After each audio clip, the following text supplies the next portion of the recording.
Jesus makes a massive difference in our lives. And he makes the biggest difference in our deaths. This week I had one of those on this day memories pop up on my phone. It was 5 years ago this week that I sat across the table from my father-in-law, Wayne. And it was a very sad occasion because he'd been given the news by his doctors the cancer treatment was done. There was nothing more they could do. He was near the end. Only early 60s, very sad. And I had a greater sadness than just less time together than we had hoped. He'd been in my life since I was 18, a very special man to me. And it was just me and him. And I said to him, Wayne, you're about to meet your maker. How do you think that's going to go for you? And he paused. I'll never forget it. He paused and he said, I'm terrified. I'm terrified. Wayne had death just on the other side of his nose, right there in front of him. And he had no confidence about how that day would go very shortly when he came before God to give an account of his life. No confidence that God would welcome him and receive him into his heaven. I said, I was just reading this part of Jesus this morning. Let me read it with you, Wayne, and turned open to Luke chapter 18. And we read this together. To some who are confident of their own righteousness and look down on everyone else, Jesus told this parable. 2 men went up to the temple to pray, one a Pharisee and the other a tax collector. And I explained to Wayne, who was new to the Bible, the Pharisee, he's like the middle-class, church-going good guy. The tax collector, he's the scumbag. He's the guy that you work with. He worked in the prisons. You keep them locked up, right? That's the equivalent. Well, the Pharisee stood by himself and prayed, God, I thank you that I'm not like other people, robbers, evildoers, adulterers, or even like this tax collector. I fast twice a week and give a tenth of all I get. But the tax collector stood at a distance. He would not even look up to heaven, but beat his breast and said, God, have mercy on me, a sinner. I tell you that this man, rather than the other, went home justified before God. For all those who exalt themselves will be humbled, and those who humble themselves will be exalted. We talked about this some more. And then it was about a week later, I went up to visit him again, and I walked through the door and he jumped straight on me and he said, Jez, I'm that man. I said, what man? What are you talking about? He said, I'm that man. I'm the tax collector. I'm the sinner. And I have cried out to God to have mercy on me, and I trust that he has in Jesus. About 2 weeks or a few weeks later, I was preaching this amazing gift at his funeral.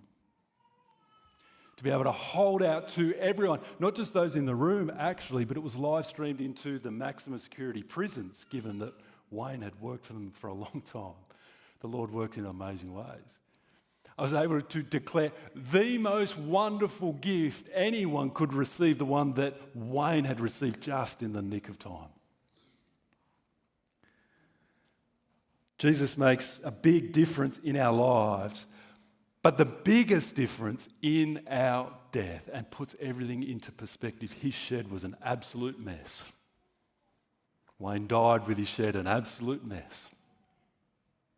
But he died with the most important gift that you could receive, to stand before God righteous. The gift of being able to go home justified before God, not just home to Erina, but home to heaven. And this passage, Romans chapter 3, that we're up to, takes us under the bonnet of Jesus' short parable to explain the detail on this gift. And I'm going to take us through it in 3 steps: what the gift is, how the gift works, and how you can have it. And to do that, we need to do a little bit of thinking under the surface of our English translation to look at the Greek, which is what it was originally written in. We've used it creatively up here on the stage. It's one of those passages where getting clarity on the actual words behind it will really be helpful. So hang in, bear with. It is the most amazing gift you can receive. So number 1, what is it? In a word, righteousness. Righteousness. This passage, these few verses, 7 times the word righteousness appears. But you won't count 7 in your English because the same root word for righteous can also be translated just, justly, or justified. But I've pointed it out here, I've made it bold. You can see how on view it is, verse 21. But now, apart from the law, the righteousness of God has been made known. This is God's righteousness that is on view. The Bible is all about God. He is at the center. We love to put ourselves there, but the Bible says, no, that's God's place. And it's talking about His righteousness. But it's His righteousness that clearly has a gift element to it. Because verse 22, this righteousness is given, is gifted through faith in Jesus. Then on to verse 24, all are justified. This is not proper English, but all are righteousified. It's the same word under the English. And He's done it, verse 25, to demonstrate His righteousness. To demonstrate His righteousness as the one who is righteous and the one who righteousifies those who have faith in Jesus. This is all about righteousness. Now, the thing that helps us work out what righteousness is the courtroom context that this passage is drawing on. Someone who's been brought to face trial in the court, the evidence is marshalled, and the judge declares a verdict. Well, this courtroom is the heavenly one. It's the one on the final day when every one of us will stand in it, all the evidence marshalled, and God will declare a verdict. But here's the wonder of this gift. It's that verdict can be righteous. Declared righteous by God, justified by God. But why is that a gift? Why is being declared righteous by a judge a gift? Imagine you are brought before the courts. Some of you know this experience. You are innocent. You have not committed the crime that you are charged against. The evidence is marshalled, and the judge brings a just judgment of innocent, righteous, free to go. You don't walk up to the judge and go, "Oh, thank you for the gift of that declaration." No. You were deserved that. That's what justice demands. That's not a gift, it's just justice. So how is this a gift? This is where we need to remember how shocking this declaration of God really is.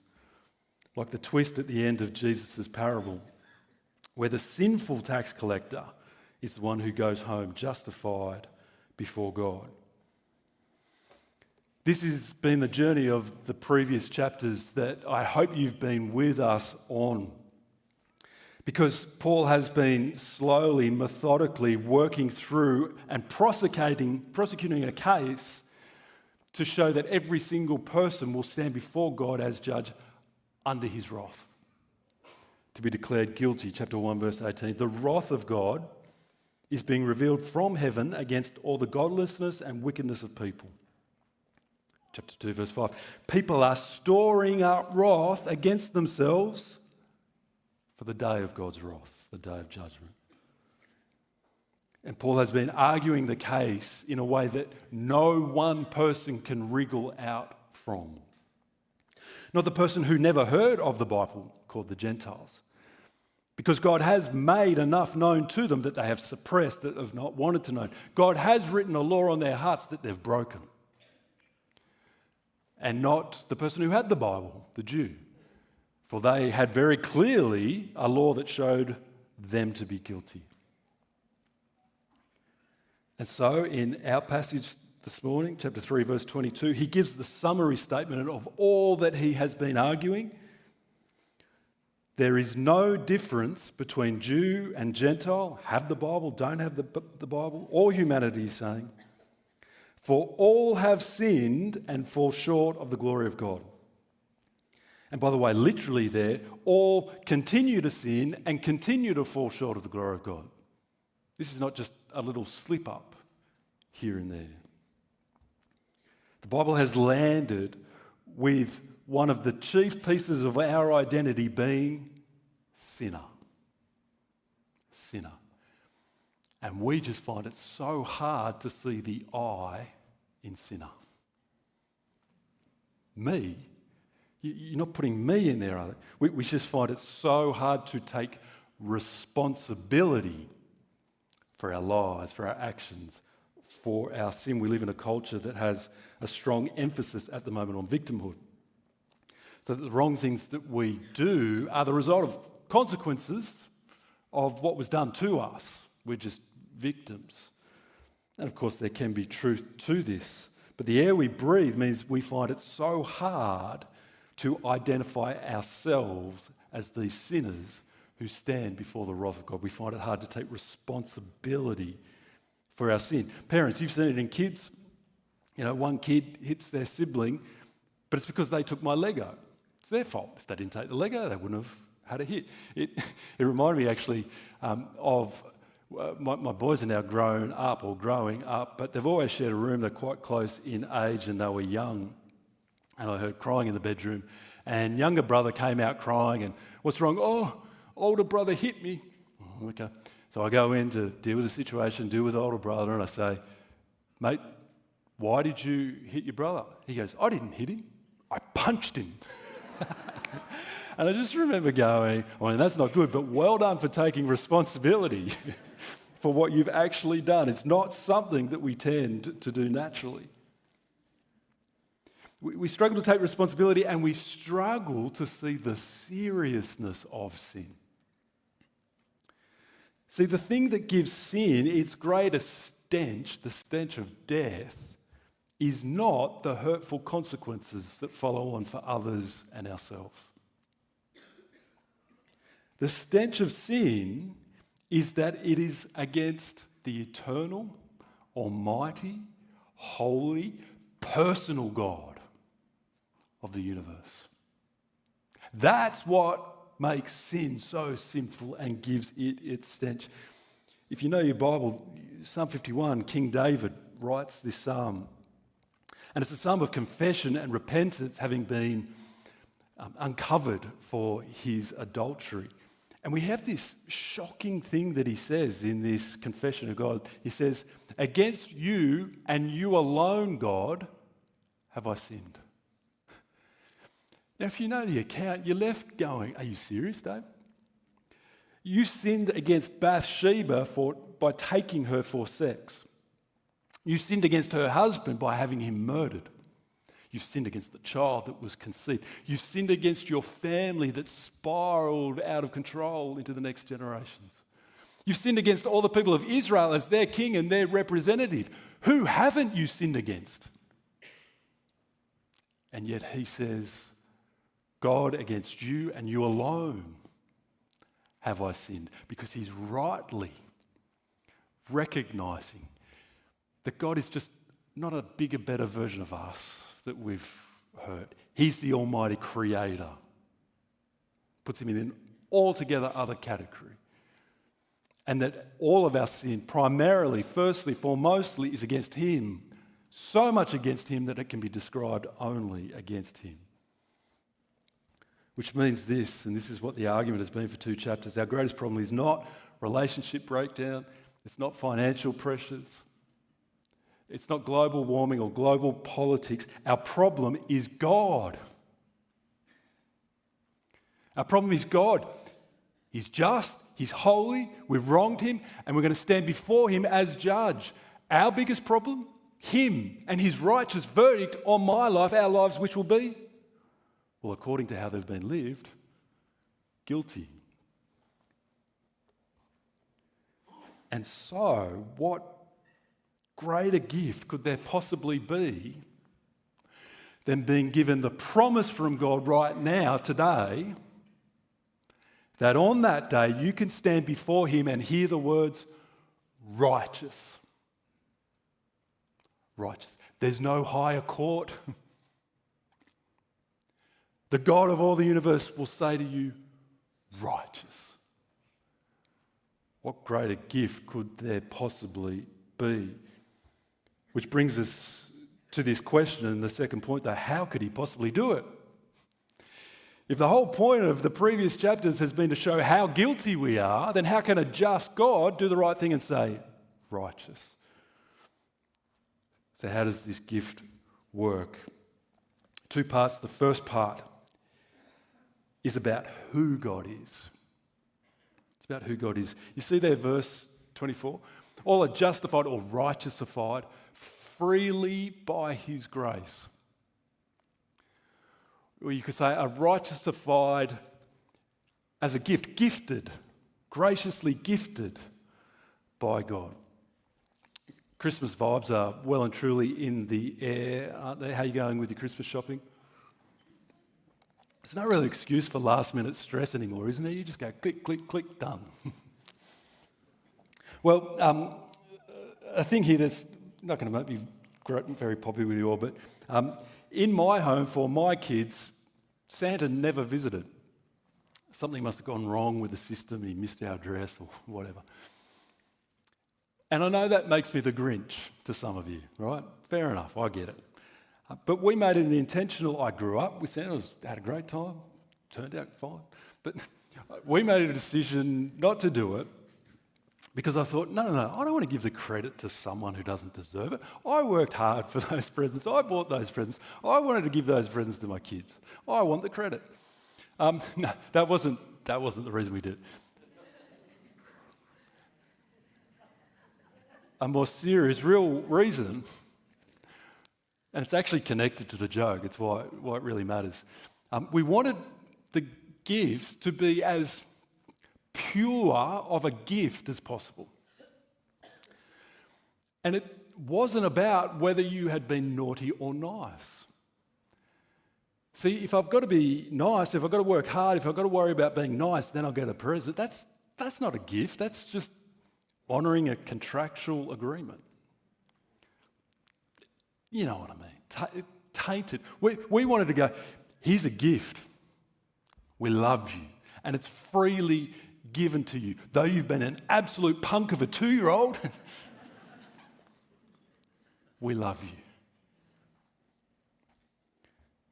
It's like wages. You haven't slaved another week at work this week and got your paycheck and gone up to the boss and said, I'm so thankful for the gift of my wages. No. He owes them to you. She owes them to you. That's why they're called a wage, an obligation, not a gift. Paul's going to use this illustration in chapter 4. That's what verse 24 is saying about the gift that God's righteousness to a sinner is. It is totally, entirely, freely given by God, which means not a shred of merit in the person who received it. There is nothing about the person who had received this gift that deserved any part of it. God was pleased to freely, graciously give it. The previous chapters have made that clear. This speaks to a common objection I do hear from time to time. Well, how can God be just if he just gives salvation to some and not others? How can a just God overlook some and give it to others? And the answer is, he would be just to condemn all. Completely just, righteous. And so, out of his freedom, out of his grace, he can give the gift to whoever he pleases. Because he is completely sovereign, not bound by anything other than being consistent to who he is. There is a more solid or a worthwhile objection to spend some time on, though, that then comes. On what grounds possibly can a just God declare the wicked as righteous? I thought you said he was a just God. That's exactly what this part of the Bible is making plain, how that works. On what grounds God can give this gift. And it's the wonder of verse 25, which is at the very centre of this passage, which is at the core of the letter, which is the heartbeat of the whole Bible. Friends, you've come to what the whole Bible and therefore all of reality is about. Ready? Verse 25. God presented Christ as a sacrifice of atonement through the shedding of his blood. Now, this is so dense, needs some unpacking, and it will be helped by a little bit of Greek here. Literally, this reads, God presented Christ as a hilasterion through the shedding of his blood. And you go, all right, that's great. What does that Greek word mean? And so it gets translated, well, God presented Christ as a sacrifice of atonement. The problem is we go, but what does that mean? Historically, older translations, in fact, some of you will still have them in front of you, it's not even an old one. You'll have God presented Christ as a propitiation. You see, I've got that up there on the slide. God presented Christ as a propitiation through the shedding of his blood. We're talking about the death of Jesus, the shedding of his blood, the cross. That historical event attested to by multiple witnesses, the death of Jesus. And we're being told that in the death of Jesus, that is God presenting him as a propitiation. So what does that mean? It's not part of our everyday language or any day language. Let me illustrate it with many years ago, before Brie and I were married. We were heading somewhere in the car early. There was traffic just over at East Gosford. And I remember just the last split second looking up in the rearview mirror. And I just saw it coming, no time to do anything about it. A ute just slammed into the back of us. No brakes, no stopping. Boom, massive impact. Bent the steering wheel in half. Amazing that no one was seriously hurt. Got out, we start to recover. And very quickly, I realised there's a problem here. And it's not just the big ding in the car. This man wasn't insured. And he said, and I'm bankrupt. I got no money, man. He went, I'm really sorry. See ya. I went, hang on. Mate, sorry doesn't cut it right now. Oh, no, I'm really sorry. Mate, sorry is not going to fix this totaled car. We were rightly angry toward him. He had wronged us. We needed to be propitiated. We needed to be propitiated. This man who was in the wrong, who had done that, he needed to propitiate us. To do something that would make things right, that would make us favourable toward him again. And so this guy didn't have any money. He was a chippy, so he and my father-in-law, Wayne, came to an agreement where he would do some work on his house to the cost of the repair of the car. And so his carpentry propitiated us who had been wronged. Remember all that we've been told here about how God stands towards us, wrath. Verse 25. God presented Christ as a propitiation through the shedding of his blood. To propitiate someone who's been wrong, a cost must be paid.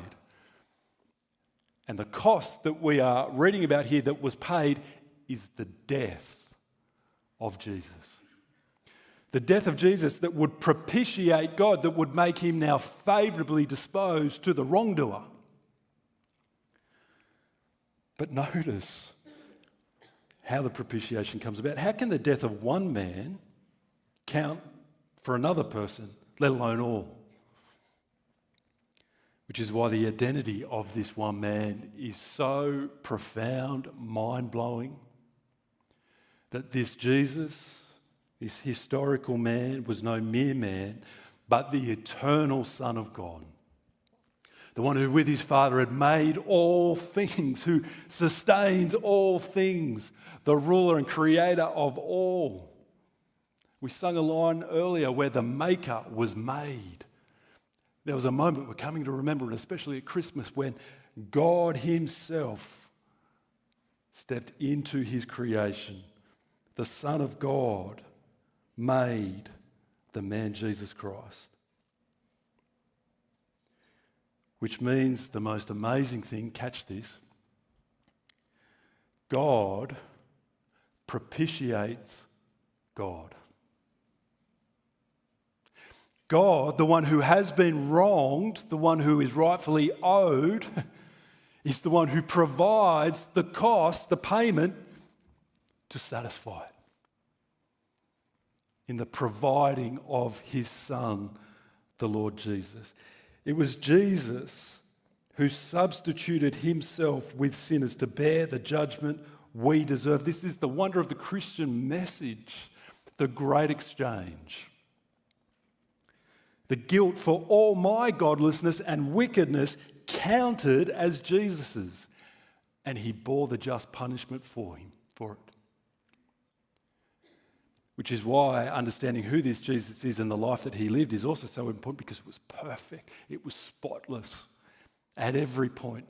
And that righteousness, actual righteousness, is now counted as mine, declared as mine. Friends, we really need to get this. God made a way for God to do something. We often hear the language, God made a way, and then we imagine now, I then had to find the way and walk the way. It's not as if God bashed a path down this really thick shrub on a mountain, so that now I just have to work hard to kind of work through the lower scrub and get to the top. No. God made a way for God to do something. We didn't do anything. What's the something? God made a way for God to justly declare sinners righteous. Not sweeping evil under the carpet, dealing with it as Jesus dies under the wrath of God. Why this gift? This is a bit of the gift giving in my home to my kids for Christmas. Why do you give people in your life gifts? As an expression of your love for them. Now that word is not here. The idea certainly is as God freely gives this gift, but he's going to come to it in chapter 5, verse 8 and make it explicit. God demonstrates his love for us in this. While we were still sinners, Christ died for us. Have you found yourself wondering, does God really love me? I know you have. Pretty sure everyone asks that question at some point, maybe continues to, does God really love me? And the answer the Bible is giving is, look at the cross. Yes, as the Son of God goes there for you, to trade places with you, to take the wrath that you deserve, that you might be given his righteousness that you don't deserve. It is God's love that has satisfied God's justice. And so, to my third point, and much more quickly, do you have this gift? How would you? How do you come to make this gift your own? Well, the answer is clear here, so I've highlighted it. This righteousness is given through faith in Jesus Christ to all who believe. It's to be received, verse 25, by faith, because God justifies, verse 26, those who have faith in Jesus. You receive this gift by faith. One of the challenges for us in our community is that word has taken on a meaning that the Bible doesn't mean.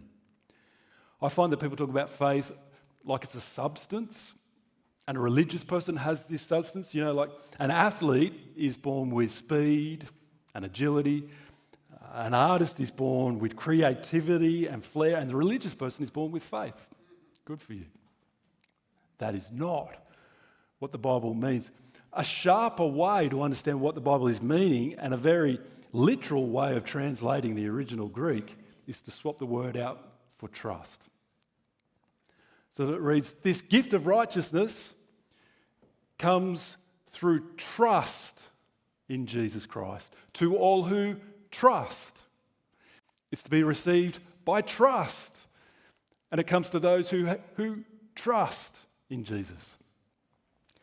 Because that then begs the question and makes it more obvious, oh, this is now not something in me, this is something outside of me that I need to trust or not. But that's the decision to be made. The point the Bible is making is it's nothing in us to trust and everything in Jesus to trust. And the decision becomes, will you reach out and embrace, receive, open-handedly this gift? That's what trust is. A few weeks ago, I took one of my boys camping at Fraser Beach, just up north a little in the national park there. You may know it's renowned for its very strong ribs, powerful surf, and so a lot of drownings. And there's evidence of that, I mean, just by going out. It's big, but there's monuments there of people who have drowned, and there's big round orange life buoys on either side of the beach on the rocks. Well, imagine you've been taken out in a strong rip. You find yourself in this really powerful surf being slammed. No amount of trying harder is getting you anywhere. You're just getting more tired. You know you're almost done. You're going down. And someone just comes cruising over a wave on a board with that big orange life buoy and throws it to you. What do you do at this moment?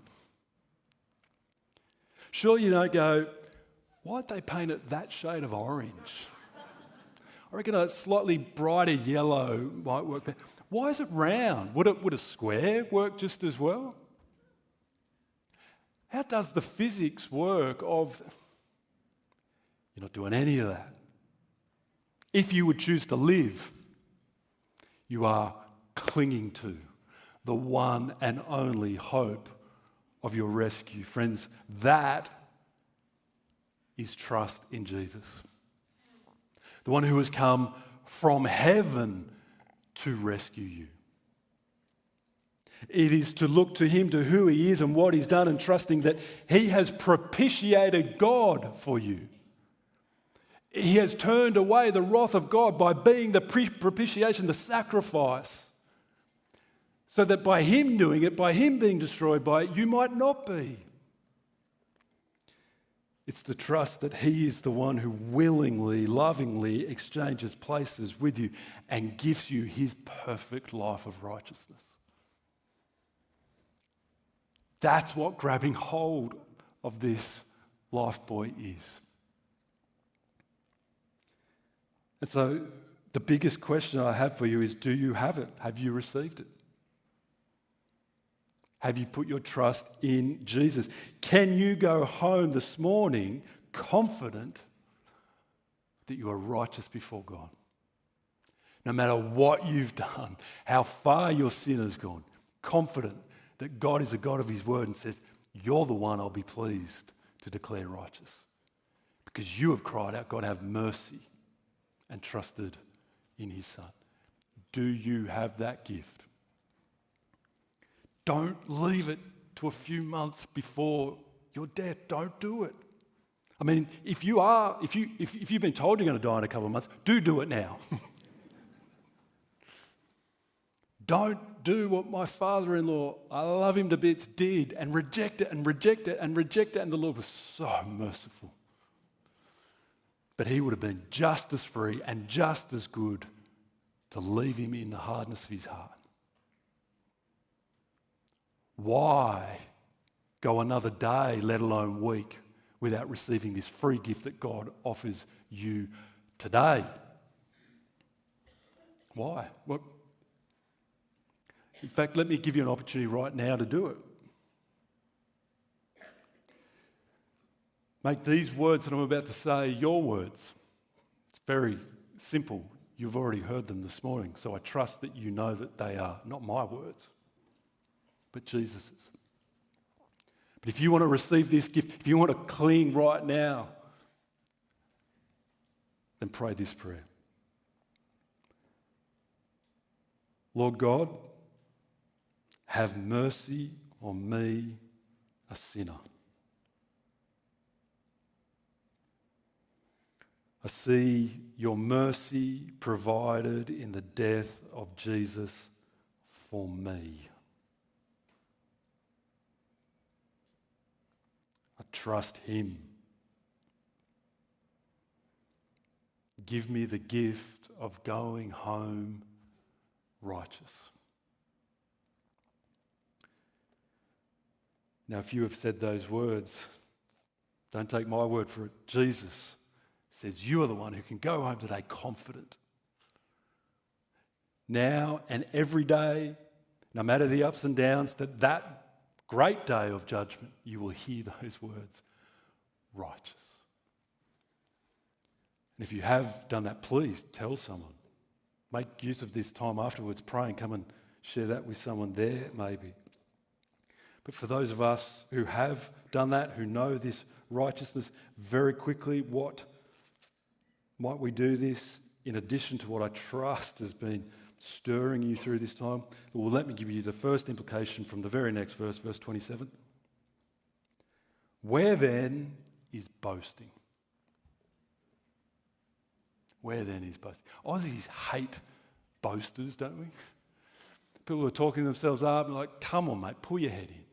You're not that good. Stop taking credit. And then we go away and do exactly the same thing, posting on social media. Do you know the true antidote to the ugliness of boasting is the cross of Jesus Christ? Because when you see it truly and then when you keep coming back to it and go deeper into it, how can I boast about anything good and worthwhile in me that's going to impress God and let me into heaven? When it was me and my sin that put the Son of God on that cross. Do you see? When you come to the foot of the cross of Jesus and you realize what is just happening there, how could we boast about anything? The cross of Jesus is the gift of humility. And so, those of you who have turned to him, remain humble. Like the tax collector who has nothing to boast about except the great love and mercy of God that he was pleased to shower on you, as he did everything necessary in his Son to propitiate you, to make a way for you to be declared righteous. We're going to take a moment now to savour these beautiful truths. Arami and Nao are going to help us do that with a song. Remain seated as they lead us in this. Someone has, I think, helpfully said, words make you think a thought, music makes you feel a feeling, a song makes you feel a thought. Which is good, isn't it? The song is a beautiful, wonderful gift from God to adorn the word of the gospel.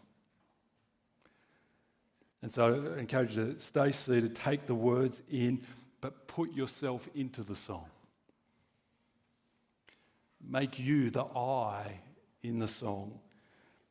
And then these guys will even invite us to keep singing as we stay seated as the song goes on.